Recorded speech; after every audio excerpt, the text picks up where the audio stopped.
Craig and Davis here with Pathway Mortgage. Davis, just wanted to ask you a couple fun questions to begin with. What's the most unusual feature that you have seen in a home?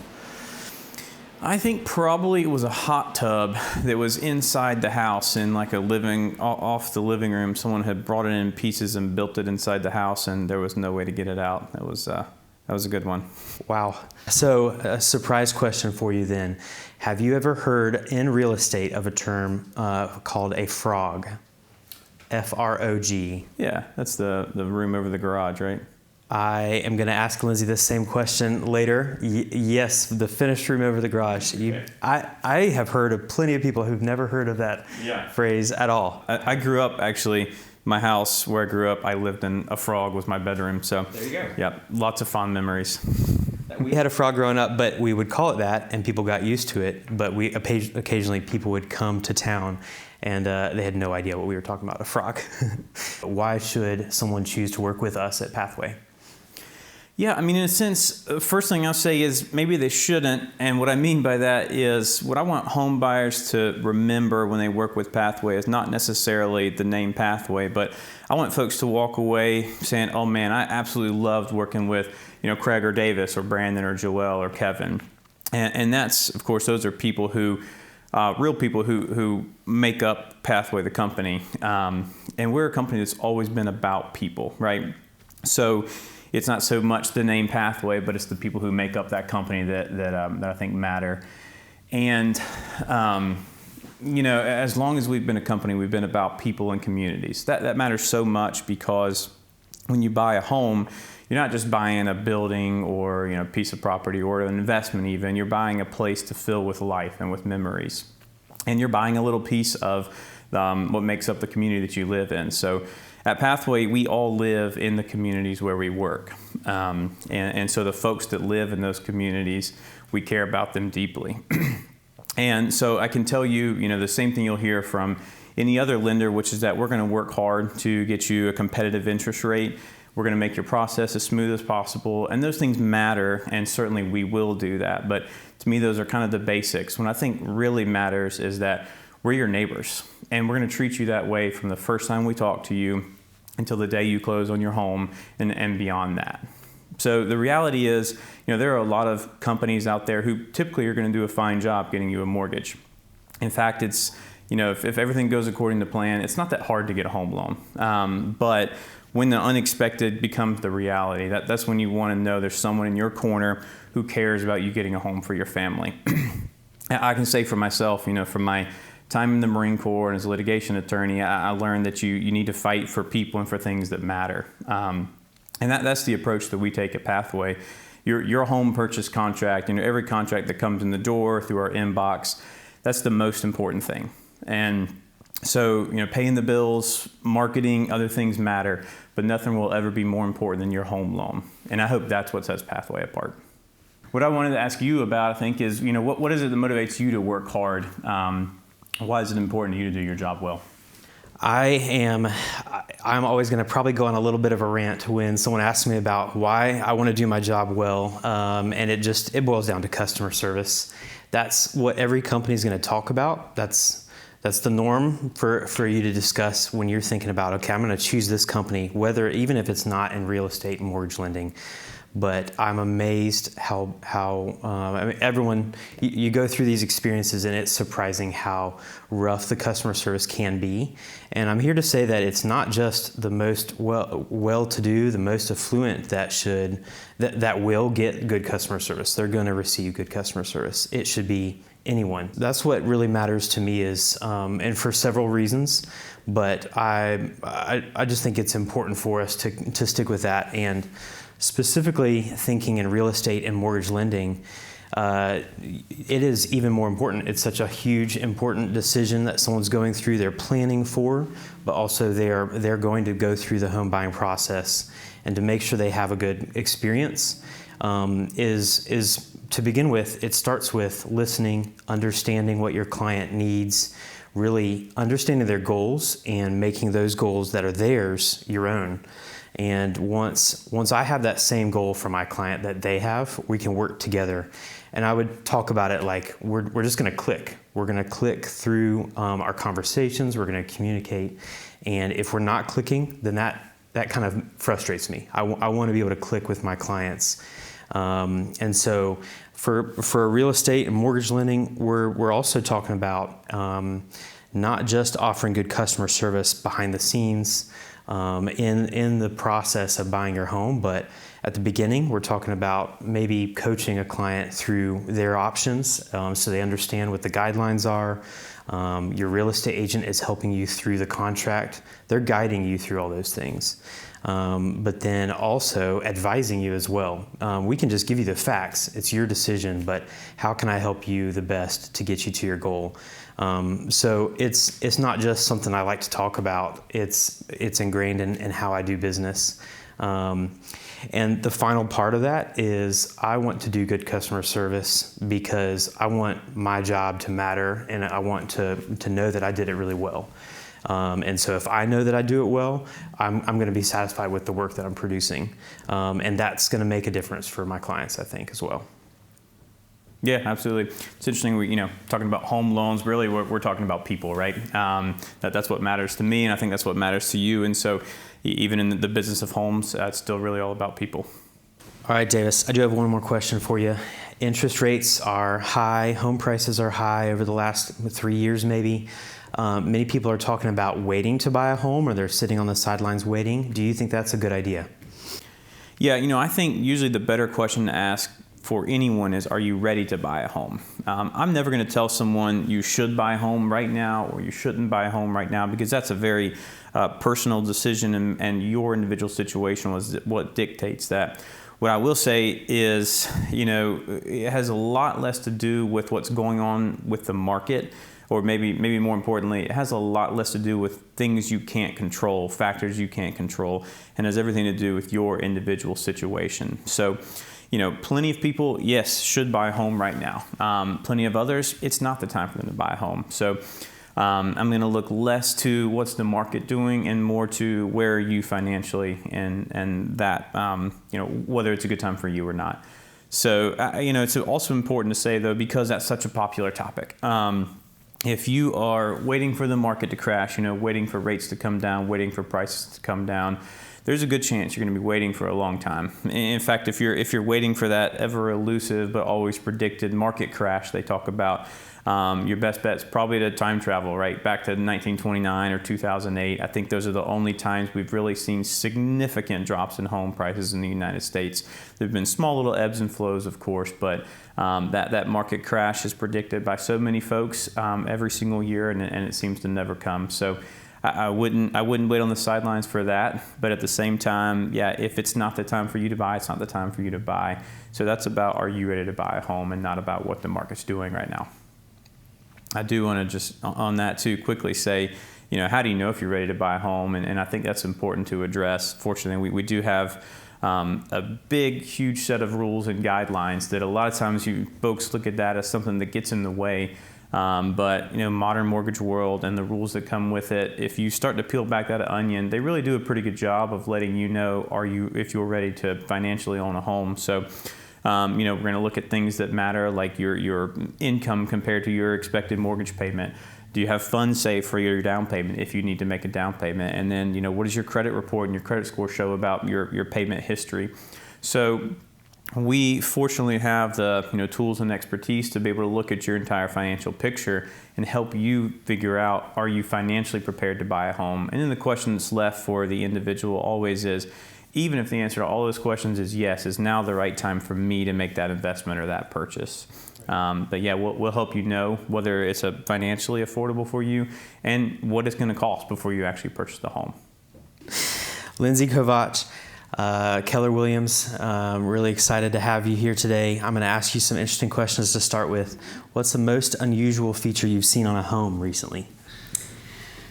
Two come to mind. One is more luxury and one's kind of more functional. So the luxury one is we're seeing more saunas or spas and properties, and I saw one more recently that had more windows, so felt a little less kind of claustrophobic and to me a little more relaxing. But yeah, that's a fun feature that more folks are starting to add to their home.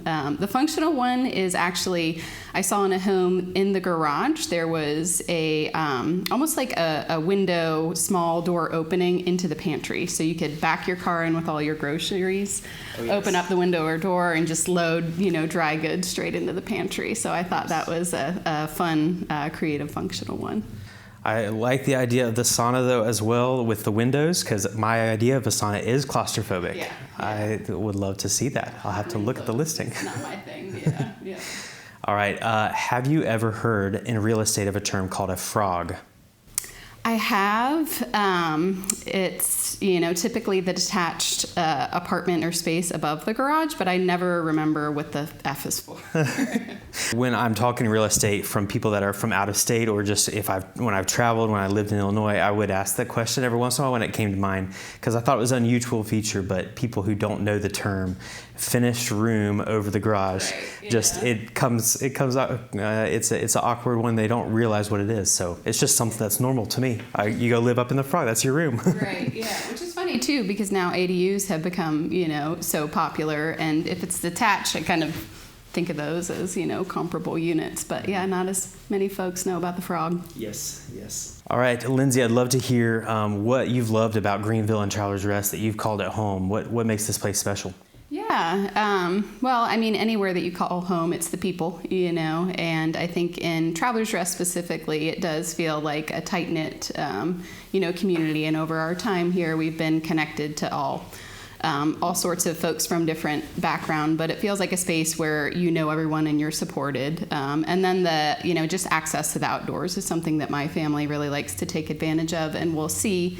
And we do, quite a bit. So that's a big part of what's attracted us to both Travelers Rest and then Greenville. We've got the mountains here, we've got Falls Park downtown, Swamp Rabbit Trail. That's where we spend a lot of our time. And then find community through those outdoor activities too. Right. Yeah, hiking groups, running clubs, all that stuff is what's appealing. The outdoors and the climate and everything, it can get warm, but the outdoors, all the hiking, the parks, the Swamp Rabbit Trail we can run and just enjoy just for a walk as well. It's been pretty special to have all that in our backyard just right here. Yeah. Anything else about TR or Greenville that... We do overlap on a lot of those things, running as well. I'm not going to be doing a lot of cycling, but running. So if it's just around my neighborhood, I'll do a little hills there, but Swamp Rabbit Trail, and just the community. That's where I'm taking my kids, and we're going to enjoy some time together with other families. Is those parks, and that's the community aspect that's really big here. Yeah. So, Lindsey, what are some of the best ways someone can, if they're looking to buy a home and they want to get their contract, they want to win a home, first of all, what are some of the things they can negotiate to get a contract? Yeah, first we think of the purchase price, or cash is king in terms of an offer, but there are other variables. The first thing that's most important as a buyer, supporting a buyer, is connecting with the seller and finding out what matters to them. Sometimes it's allowing the seller to stay in their home a little bit longer, so an extended close date. Sometimes it's adjusting contingencies, so if you can remove a home sale contingency and don't have to sell your home first, or even an appraisal contingency if the property doesn't have to appraise for the contract to move through. Dates and deadlines, earnest money deposits, or termination fees are all variables that we consider. But first and foremost, I think it's most helpful for the agent to reach out to the selling agent and figure out what really matters to the seller and make sure that you're considering that when you're writing an offer on a property. There is so many different creative ways that you can talk with your real estate agent to get the contract. But yeah, earnest money, if you're sure this is the home for you, increasing some of those things while still safeguarding yourself. Right, yeah, and it's important to understand what those safeguards are. If I'm putting this amount down in earnest money, in what situation is that money not returned to me? And in what situation do I have the option to get it back? Yeah. Right. but then still the home price as well. That's the big one that they may be looking at. You want to consider things like how long has the home been on the market? Are there multiple offers in the situation? What are recent sales in the area? All of those help you to structure a strong competitive offer, and then provide some background and reasoning about why you're offering that, hopefully, to the seller's agent.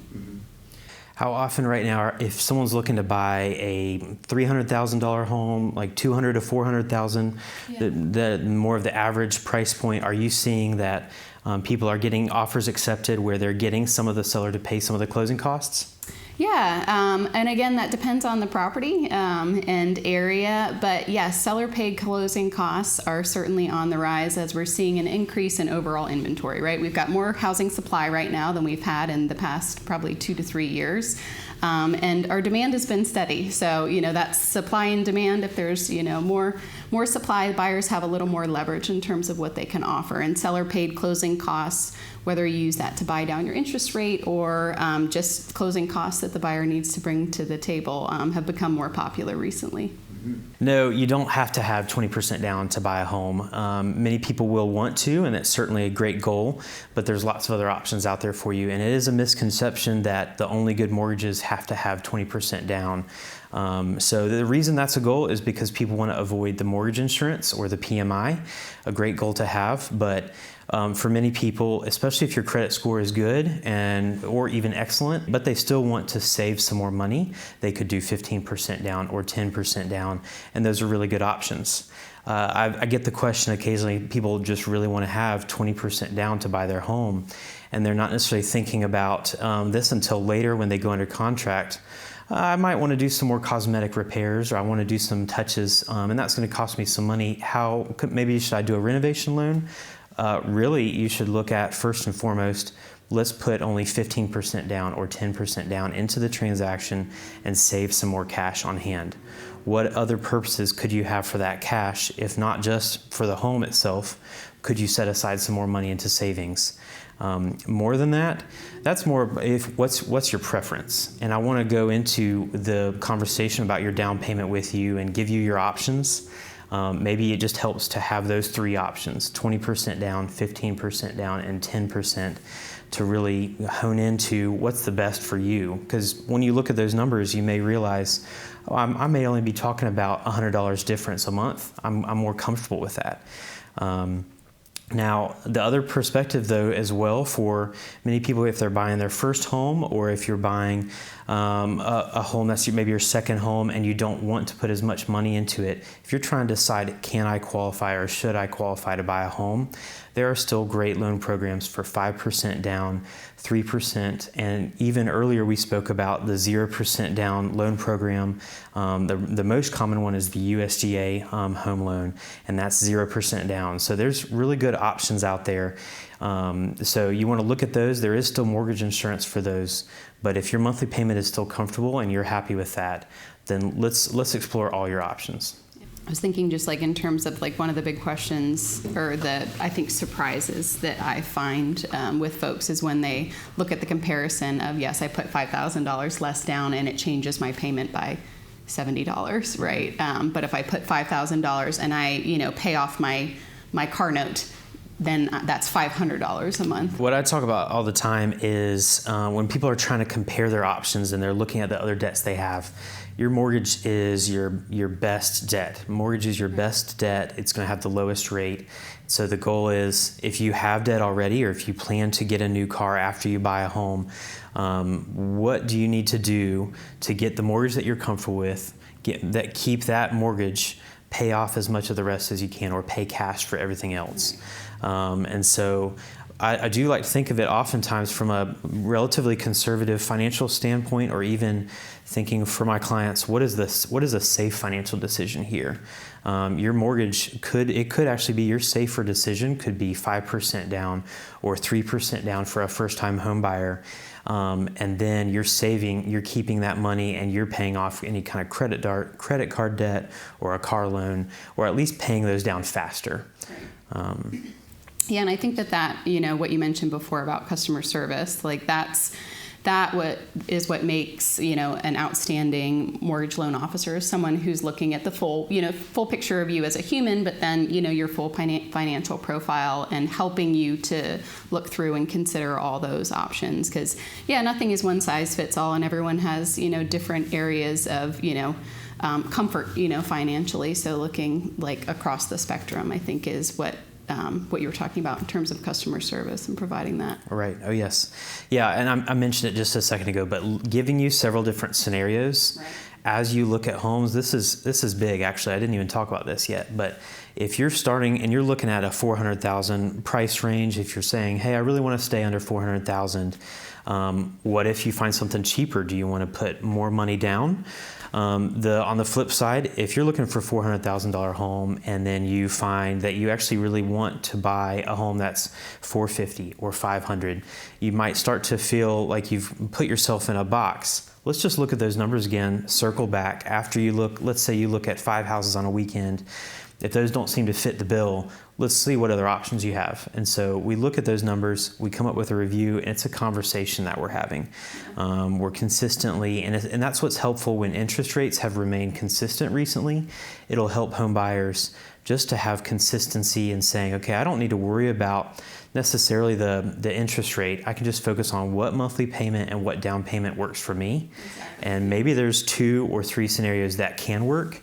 But for example, if you focus on only 20% down, if you're saying I'm only going to focus on 20% down for a $400,000 house, then you start to look at a $450,000 or a $500,000 house. That 20% down payment increases. So let's just look at those numbers, and I'm here to help you. And you ask me the questions that you need to as a home buyer. Yeah, and I would say 9 times out of 10 when I start looking with folks, we go back to the drawing board and almost always bump up the budget or the increased proximity, right? After we start to get looking and see how far their money goes. Yeah. Right. Lindsey, we're getting these questions all the time. I'll ask you this question. You send it right back to me. Yeah.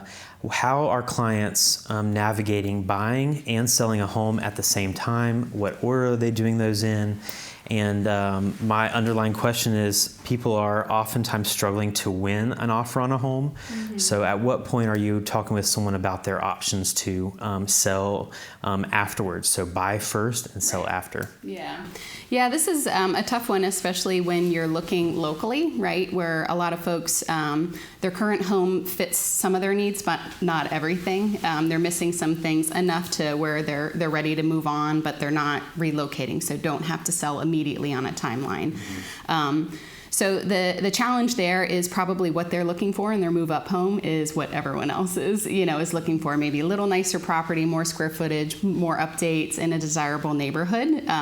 So if they're looking for those features and everyone else is too, that means we're going to have a little potentially competition in terms of offer, and a home sale contingency is typically the first thing that'll come back in a counter that the seller is going to ask for you to drop that off. So there's a couple things you can do in that scenario.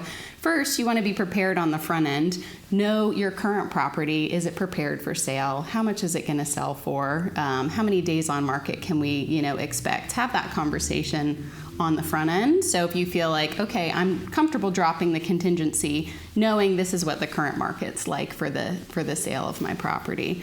The other thing you can do is other, variables in the contract we can adjust, like we talked about, before. Can we ask for an extended, close date? Can we close on the property and offer to lease it back to the sellers to give you a little bit longer to get your, property under contract? And then we can look into, some of the, financial resources, like a HELOC for a down payment that I'll let you talk a little bit more about, or a bridge loan. So some of those things that help if there's, not the perfect buy and sell and close on the homes on the exact same day that we all want.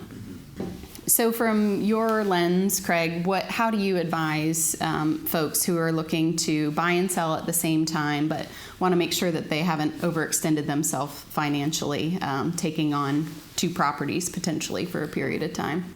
Sure. It is. There's lots of different options. No client has the same scenario as anyone else necessarily. So one size does not fit all, and it's complicated. So we'll have a long-winded conversation here probably, because there's a lot of options for you. To begin with, I just want to help my client walk through what are their goals. And so the number one goal is finding the home. And if you are already finding out, I can't get an offer one, or I don't want to go through the process of losing several offers, several great homes. If you know you found a great one, then that decision's been made. How can we lower your costs long-term, also short-term, and avoid multiple closings? So to begin with, if you can qualify with making a down payment and buying your new home with a 20% down conventional loan, maybe you do 10% or 5% down, if you're comfortable with the new mortgage while you keep your old mortgage in place, you're probably going to have a lower interest rate. I'm going to guess if you have a lower interest rate and a lower monthly payment on your first mortgage, keep that one in check there, and you got the new one that you're going to buy. And then the question is, how do I come up with a down payment? And am I comfortable with all of the debt that I'm looking at? And again, it's just short term. You're going to sell your home real quickly. For most people, you're making plans right immediately to sell it immediately afterwards. So to help with that, first of all, you can always recast, almost always, my loans you can recast or re-amortize after 6 months of payments. And so a client may not realize. Can I stop you there real quick? Can you quickly explain the difference between recast and refinance? Because I think some folks think, a recast is a refinance. So I need to, if I sell after I buy my home, I have to wait till rates are good and then refinance. But that's not a recast. Right. So if you're in the position where you're going to sell afterwards, the recast is something you're going to do to put extra money into the principal balance. You're not paying interest on that. So if you put extra money, like a large chunk of $100,000 or $200,000 into your mortgage, you can recast it. You keep the same rate that you closed with, and you're dropping your monthly payment because you're dropping your mortgage balance. That is not a refinance because it's much cheaper. So a recast or a reamortization, you're really just going to request that with the current mortgage company that services your loan. And after 6 months of payments, that's going to get pushed through. They're just going to do a valuation of your property. And so that's much cheaper. There's a couple $100s. So if someone's really looking at their options, to begin with, you're looking at your 20% down conventional, and you know you can recast. The next question is, how do I come up with that down payment that I'm comfortable with? You don't want to overextend yourself financially, but there's some good options out there as well. I just walked through this with a client, and I was encouraging them. They didn't need a full, they wanted to make 10% down, maybe up to 20% down, and a great way to do that is by getting a HELOC or a home equity line of credit on your home, on your current home that you plan to sell. It's going to only be in place for a couple months potentially, however long it takes to sgoing but that home equity line of credit is a much smaller loan. If you're talking like $100,000 loan amount for that HELOC, it's going to be maybe $600 a month. You're talking about several hundred, but that's much smaller. Potentially you have several different mortgages in place, but your goal is to get your 30-year fixed or whatever term on your new purchase, and that closes. What else can get you to your goal? So a HELOC is a great one because it helps you tap into the equity that you know you're going to get when you sell your home. There are other options as well. You can receive a gift from family. You can pull money from a 401k or an IRA, your investment account. And here's another one that is little known, that not only can you withdraw, you can make a withdrawal and there's a penalty for that. But if you want to avoid that, there are some good options. You can check with your financial advisor or your investment account policy and find out if you can take a loan from your 401k or your investment account. That often is going to have really similar rates to a line of credit on your home. And so there's several good ways to help you come up with that with that down payment. And again, you don't have to make the full 20% down unless you feel like you need to or you really want to. And again, another way, not even just the down payment, is maybe to do a bridge loan. You can talk with someone at your bank, or we may have a buy before you sell loan program. Those programs are designed to take all the debt that you need for that short period of time. It may secure the mortgage against both properties, and then they're going to have multiple closings, but that will help you accomplish your goal, and then you would probably refinance at the end to get your permanent fixed mortgage. just to speak on the bridge loan or the buy before you sell loan programs, they can be great for some people, so it's worth checking out. They just can be complicated. I was talking with my banker recently, and for a client we ended up helping together, we found out if they've got equity in their home, a great way to do it is just to get a quick HELOC set up in place. And that was quick and easy. It helped them to get their final mortgage on their home. But there's several different ways to skin this cat, if you will, several ways to get there. And unfortunately, it's complicated. But if you look at your options, I can walk you through some of your options and find out what are your best ones. Best ones for you. Yeah, one thing that surprised me when we were talking the other day that I think a lot of folks don't realize is they hear, borrowing or pulling from retirement account and they think, oh, penalty, not worth it at all. But there are some programs where basically you can borrow it against it, and if you pay it back in a certain period of time, there's no penalty. So I think that's one that some folks maybe think isn't an option for me. I don't want to touch those, but is potentially a good option. Right. And again, many people don't realize, hey, I should go check with my financial advisor if you have one, or maybe you need to consider getting one just to consult. But you're talking about some really complicated financial decisions here, and I'm not equipped to just advise myself. So check with your banker, your financial advisor to really come up with a great plan. And so yes, pulling from your investment account with a loan is a great option that many people don't realize for short-term purposes. Lindsey, what are you seeing that prospective home buyers should hear right now? What would you like to say to prospective home buyers? Yeah, I think something important to kind of point out in our current market is just that we have more inventory right now. I think some folks, if you haven't been actively looking, you've heard the real estate market went crazy a couple of years ago, and if you and you might not want to jump into that situation right now, but we do have the most inventory that we've had in the last few years. So home buyers do have a little more leverage in terms of what they can ask for in offering for a property. So you've got a little more inventory, a little more variety for you to choose from, more options on the market, and a little more leverage in your offer. Certainly a lot of options for newer homes, new builds. It also seems like there's a lot of competition for a certain price point, certain homes. But that all depends on the person. So. Right. Yeah. Yeah, and Greenville's actually unique in that we have a lot of new construction options. There's some cities who don't. You're all doing resale, having to purchase properties, do a lot of updates, but there's a lot of new construction inventory at a range of price points too. I mean, everything from $300,000 upwards past $1 million for new construction across the area. So lots of options for new modern builds. Yes, and adds variety to the market. Yeah. Anything else that you would want to share with prospective home buyers that you think they need to hear? Yeah, I mean, I think just the biggest thing with anyone who's starting their home search is to work on refining what it is that you really want and need, and know that that's going to adjust over the course of your home search. But we have this idea in our mind of everything that we want and need, or location or proximity, and as you start the process, that's when you have, some growth and adjustment, and we work through it, together. It's okay if that, kind of perfect picture starts to shift and adjust and change. That's part of the process. It takes a little bit of time, but we'll get there. Right.